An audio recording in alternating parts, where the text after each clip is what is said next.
Ang tinutumbok ko dito is that it pays to have the correct data. Yun lang, ni-correlate ko lang yung video.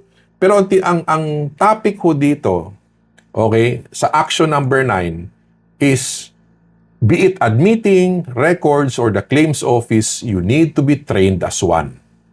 Okay?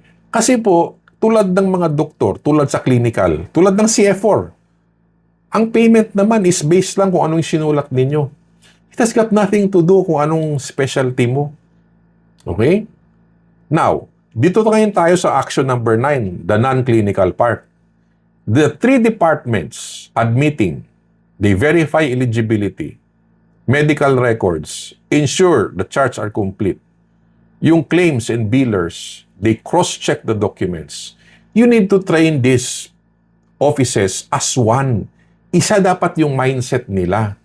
Kasi yung flow, everything starts with the admitting, traverses to everything. Okay? And again, the basis of payment is the content of the claim.